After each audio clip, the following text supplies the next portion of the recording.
हुनुहुन्छ नेपाली भाषाको रेडियो कार्यक्रम साप्ताहिक सन्देश र आजको कार्यक्रममा पनि हामीले एकजना पाहुनालाई बोलाएका छौँ र उहाँले भर्खरै मात्रै एउटा कविता सङ्ग्रह लिएर आउनुभएको छ र उहाँको कविताको सङ्ग्रहको शीर्षक छ सम्झनाको चोमोलुङमा र उहाँ हुनुहुन्छ रोशन सोज्यू हुनुहुन्छ र स्वागत छ हाम्रो रेडियो कार्यक्रम साप्ताहिक सन्देशमा रोशनजी। धन्यवाद तपाईलाई सेवा धन्यवाद। हजुर सन्चै हुनुहुन्छ? हजुर सन्चै। हजुर मैले यहाँको परिचय अलिअलि चाहिँ दिएँ हजुरलाई। आफ्नो परिचय दिनु पर्दाखेरि चाहिँ कसरी दिनुहुन्छ? अब परिचय भन्दा तपाईँले भन्नुभएकै हो, म रोशन यक्सु, नेपाल घर ताप्लेजुङ। यक्सु भनेको लिम्बू हो? लिम्बू हो, लिम्बूको एउटा थर हो यक्सु। विशेष गरेर हामी ताप्लेजुङमा अलिक बढी छौँ अनि धनकुटामा 5 थरमाहरू, तर मधेसतिर त अब माथि माइग्रेट भएर गएका हामी सबै नै छौँ। ए हजुर। र सबभन्दा पहिला चाहिँ हामी हजुरलाई एकदम धेरै बधाई दिन चाहन्छौँ, यो कविता सङ्ग्रह भर्खरै निकाल्नु भएको छ। धन्यवाद तपाईँलाई। हजुर। र यो कविता सङ्ग्रहको बारेमा हामीलाई हाम्रो रेडियो सुनेर बस्नुभएका श्रोताहरूलाई केही भनिदिनुहोस् न। कस्तो कविता हो, कतिवटा छ? धन्यवाद। यो सम्झनाको चोमोलुङमा यो मेरो पहिलो कविता सङ्ग्रह हो। यसमा 40वटा कविताहरू मैले राखेको छु। यसमा अब विशेष गरेर माया प्रेमका भन्दा पनि अलिकति केही इस्यु बेस्डहरू छन्। मेरो पर्सपेक्टिभबाट भन्दा चाहिँ अलिकति पहिचानसँग सम्बन्धित अनि केही अलिकति फेमिनिस्ट भ्यूबाट पनि छन् 1-2वटा। अनि विशेष गरेर हामी यो आदिवासी सौन्दर्य शास्त्रलाई चाहिँ मैले केन्द्रबिन्दु बनाएर लेखेका छु। प्रायः जसो कुनै अलिकति लामा छन्, प्रायः जसो छोटो मिडियम साइजका छन् कविता। खासमा अब हामीसँग धेरै एस्पेक्टहरू छन् त, तपाईँले किन यो नै जस्तो अब पहिचान बाँधी कविता लेख्न सुरु गर्नुभयो? यो चाहिँ अब जस्तै हामीले स्कुलमा पढ्दा कलेजमा पढ्दाखेरि एक किसिमको एउटा प्याटर्नबाट एउटा ढर्राबाट लेखिएका अथवा एउटा हिन्दू सौन्दर्य शास्त्रबाट गाइडेड भएका कविताहरू अथवा साहित्यहरू पढ्दै आएका हौँ हामीभन्दा अघिल्लो पुस्ता हामीसम्म पनि। तर त्यो हुँदाखेरि चाहिँ के भने हाम्रो कुराहरू चाहिँ आएनन्। अनि हाम्रो कुरा हामीले नभने कसले भन्ने, अब अहिले नभने कहिले भन्ने त हामी त्यसै पनि पछि परिसकेका छौँ। अनि त्यही भएर चाहिँ हाम्रो कुराहरू पनि आउनुपर्छ। अब जे जति जानेको छ, जे जति सकिन्छ हाम्रो कुरा पनि अलिकति पाठक समक्ष ल्याउनुपर्छ भनेर नै त्यो उद्देश्यले त्यो हेतुले लेखेका कविताहरू नि त्यही अनुसार मैले यो लेखेको छु। हजुर। यो हजुरले चाहिँ अब यो आफ्नो कविताहरूको बारेमा हामीलाई सुनाइराख्नु भएको छ नि त होइन? यो जुन यो कविता लेख्न चाहिँ कहिलेदेखि सुरु गर्नुभयो? कविता अब फाटाफुट लेख्नु चाहिँ स्कुल पढ्दादेखि नै हो। त्यति बेला पश्चिमतिर पनि त्यो ट्रेन्ड थियो जस्तो लाग्छ, किनकि पश्चिमतिरबाट पनि हाम्रोतिर त्यस्ता केही हवाई पत्रिकाहरू आउँथे। एक जमाना पूर्वमा चाहिँ हवाई पत्रिकाको युग नै थियो, नेपालको पश्चिम बेल्ट। किनकि नवलपरासी एरियातिरबाट पनि आउँथे हाम्रोतिर।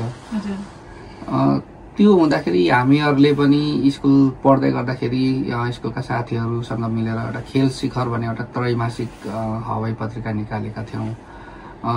त्यो पत्रिकामा निकाल्ने क्रममा अब विभिन्न ठाउँबाट अब त्यति बेला कवि लेखकहरूले उहाँहरूको लेख रचनाहरू पठाउनुहुन्थ्यो। त्यसैको सिलसिलामा मैले पनि यो अलिअलि मेन्जो लेख्नु सुरु गरेको। अनि विशेष गरेर अब सानो हुँदाखेरि मेरो आमा कविताको टुक्राहरू उहाँले स्कुलमा पढ्नुभएको सुन्नुभएको त्यो कविताको टुक्राहरू चाहिँ उहाँहरूलाई जति सम्झनामा रह्यो, उहाँले स्कुल अब छोडिसकेपछि त्यो टुक्राहरू चाहिँ सुनाइराख्नुहुन्थ्यो। त्योबाट हो।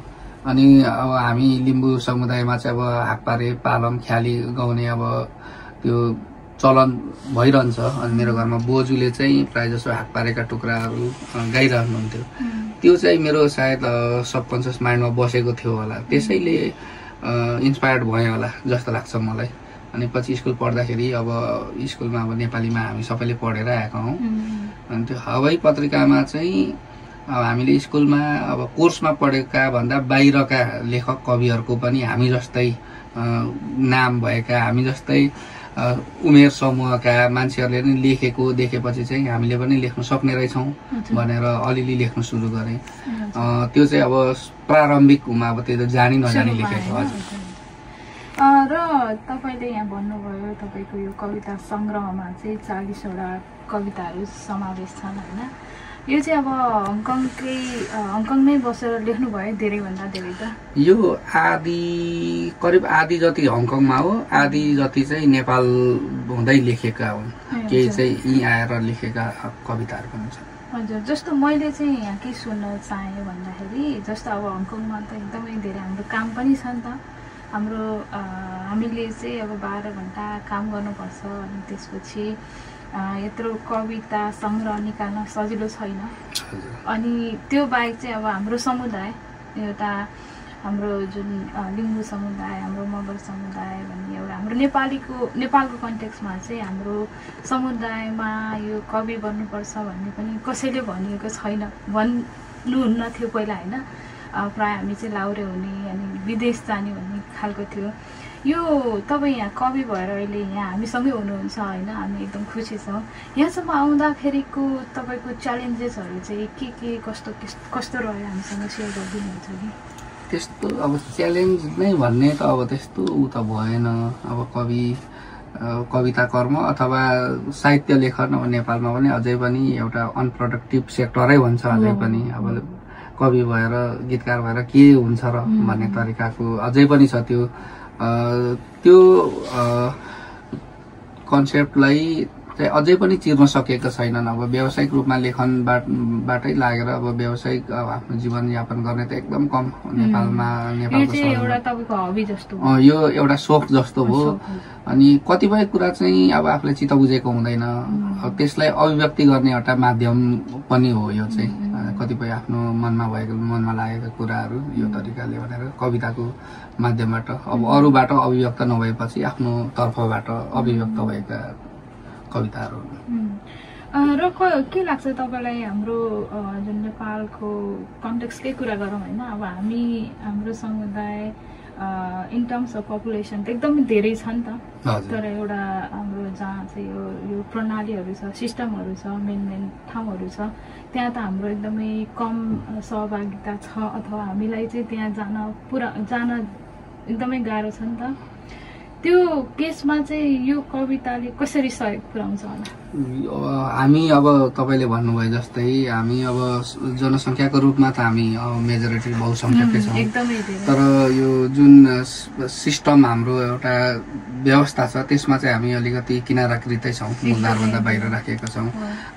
त्यहीसँग सम्बन्धित पनि मैले एउटा देशको नक्सामा गायब अनुहार भनेर एउटा कविता यहाँ लेखेको पनि छु। हामीलाई सुनाइदिनु हुन्छ? हजुर। किनभने अब हामीले कहिलेकाहीँ कविता पनि भन्छौँ यस रेडियो कार्यक्रममा, तर अब कविजी यहाँ हुनुहुन्छ भने तपाईँकै हुन्छ। म एउटा सुनाउँछु। कविताको शीर्षक देशको नक्सामा गायब अनुहार। देशको नक्सामा म आफ्नो अनुहार खोजिरहेछु। मालपोत, अड्डा, अदालत, सिंहदरबार, बालवाटार, जता धाए पनि, जुनसुकै कार्यालय गए पनि एउटै व्यवहार, एउटै अनुहार देख्छु। यो देश फुलबारी हो कि तोरीबारी? इतिहासका पाना पल्टाउँछु, वीर बहादुर राजा महाराजा मात्र भेट्छु। कहाँ छ मेरो पुर्खाको कथा? कि कुनै राजाले तरबार उद्याइरहेको बेला जाड लागेर कुम्भकर्णे निन्द्रामा सुतिरहेका थिए मेरा पुर्खा। दुनियाँका नाक कान काट्ने सनका बडा महाराज, मन्दिर मन्दिर घुदल्दै हिँड्ने बौला राजा, गद्दी ओगट्न वंशनाश गर्ने हत्यारा शासक, यिनका मात्रै अगस्ती कथा। खोरिया फाडेर बस्ती बसाल्ने, औलोसँग लडेर सभ्यता बचाउने, मलाई चाहियो मेरो पुर्खाको गाथा।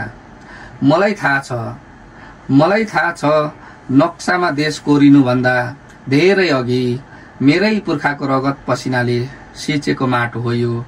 मैले जरा गाडेको युगौं पछि नक्साका रेखा ऐजेरु सधैँ पलाएको हो। कहिले सन्धिको बहाना, कहिले मितेरीको, जहिले साम दाम दण्ड भेद, कहिले जाली तमसुकमा मेरो औँठा छाप, कहिले जबरजस्त दशैं मनाउन घरका भित्तामा रक्त मुछेल पन्जा छाप। इतिहासको यही बिन्दुबाट अब खोज्न थाल्छु षड्यन्त्रले गायब मेरो अनि मेरो जस्तै अनुहारहरू। अब एक एक गर्दै भत्काइदिन्छु यो एकाङ्गी इतिहास। दरबारको कोठीमा कुनै लेखनदासलाई थुक वीरता दिएर लेखाइएका यी कथित गौरव गाथालाई खारेज गरिदिन्छु। बुझ्नु अब यहाँ गुन्जिन थाल्नेछ पालम सेलो हाक पारेर साकेला धुन। सुन्नु अब यहाँ बज्न थाल्नेछ डम्फु टिम्की च्याब्रुङ र काङ्लिन। हेर्नु अब यहाँ नाचिन्न थाल्नेछ स्याब्रु केलाङ र झुम्रा र छोक्रा। याद राख्नु अब लेखिनेछ असल इतिहास। धन्यवाद। हजुर रोशनजी, एकदमै मिठो कविता, मिठो भन्दा पनि क्रान्तिकारी कविता। अनि हामीलाई चाहिँ कहीँ लस भएको जस्तो पनि भान हुन्छ नि त होइन। अब जस्तो अब हामी हङकङमा पनि एउटा माइनोरिटी ग्रुपमा छौँ, अनि नेपालमा अब हाम्रो त नेपाल देश भनेर हामीले माया गर्छौँ होइन, हामी नेपाली हो भनेर माया गर्छौँ। तर हाम्रो अस्तित्व कहीँ पनि नदेख्दाखेरि चाहिँ तपाईँले कवितामा लेखे जस्तै एकदमै विद्रोह गर्नुपर्ने अवस्था पनि देखिएको छ। यो तपाईँले भन्नुभएको जस्तै हाम्रो चाहिँ अलिकति आइडेन्टिटी क्राइसिस हुँदो रहेछ। त्यो चाहिँ अब फेसबुकतिर पनि अहिले देख्नु भने अब गाउँघरमा केही नराम्रो भएको देखिराखेर कमेन्ट गर्यो भने विदेश बसेर ठुलो कुरा गर्ने भन्ने तरिकाको अब कमेन्टको एउटा ओइरो नै हुन्छ। अब आफ्नो देशको पनि भएन, अब यहाँनिर पनि टोटल्ली हामी यहीँकै हो त भनेर हामीले त्यसलाई अब यहीँको हो भनेर महसुस गर्न पनि अब सकिरहेको छैन, अलिक गाह्रै छ। त्यही भएर देशमा हामी जन्मियौँ, हाम्रो पुर्खाहरूको सायद अस्तित्व पनि त्यहीँबाट सुरु भयो।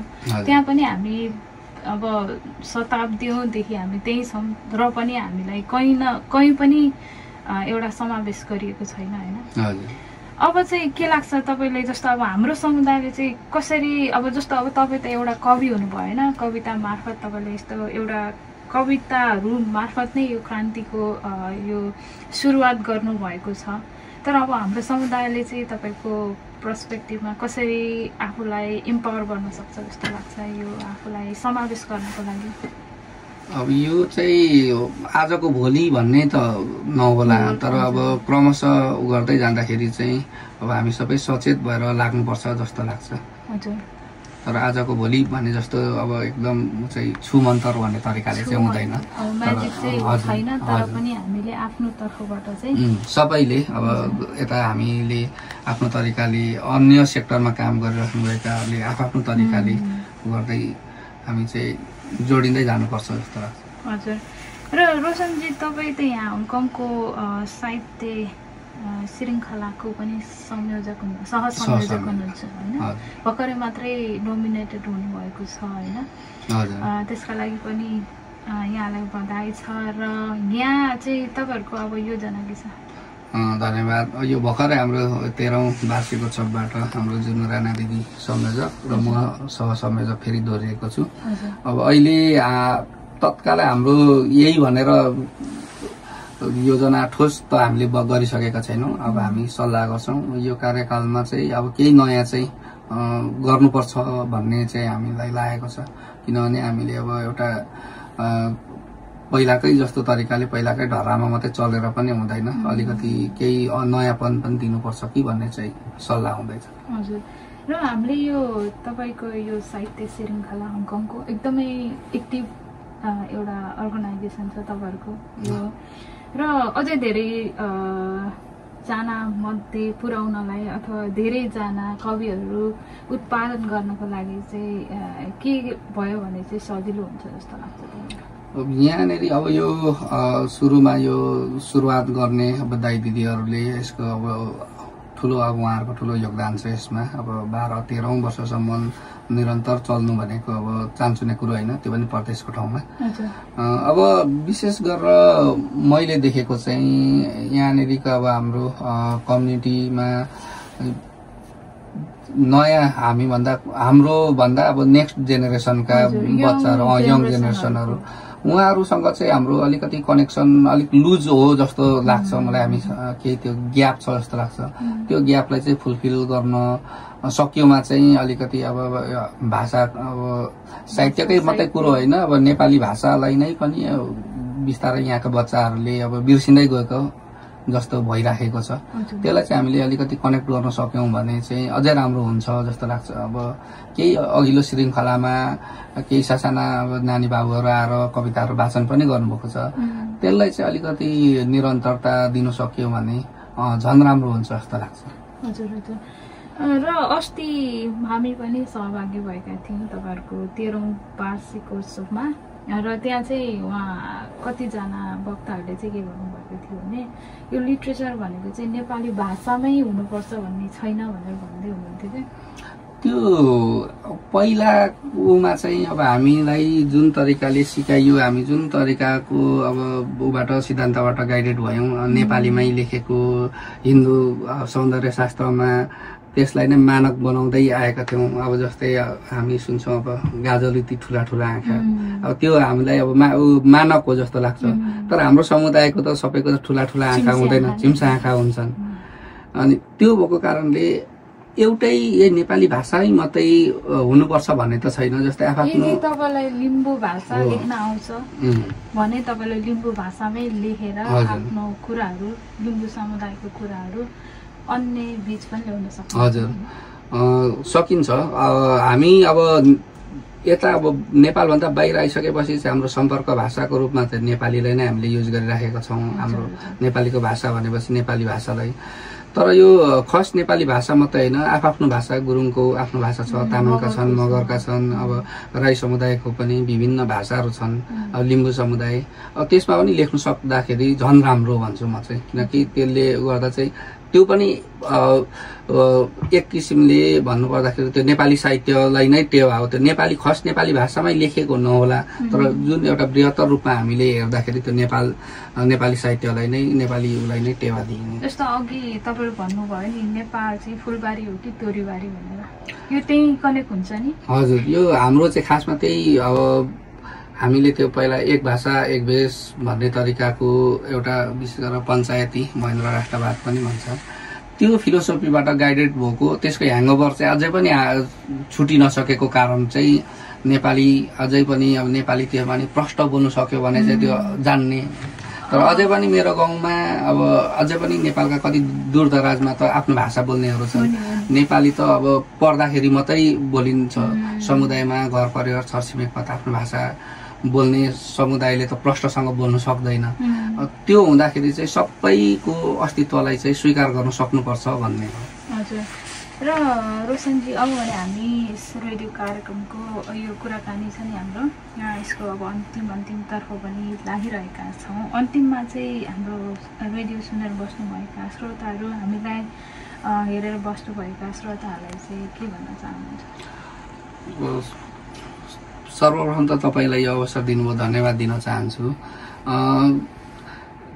हामीले अब यहाँनिर बाहिर विदेशमा बसिसकेपछि चाहिँ कसरी हुन्छ, हामी सबै विभिन्न तरिकाले आफ्नो तरिकाको योगदान पुर्याएर हाम्रो नेपाली समुदायलाई चाहिँ अगाडि बढाउन सबै पहल कदमी गरौँ भन्न नै चाहन्छु। अरू त त्यस्तो अब भन्ने त्यो ठाउँमा त छुइनँ, तर पनि मिलेर एकजुट भएर चाहिँ अलिकति यहाँ हाम्रो समुदाय बिचमा अलिक विभाजित हो कि भन्ने अब प्रत्यक्ष परोक्ष रूपमा, हजुर, हङकङको नेपाली समुदाय भनौँ न, हामी सबै एकजुट भएर अघि बढौँ, आफ्नो ठाउँबाट हामीले सबैले योगदान दिउँ भन्ने नै म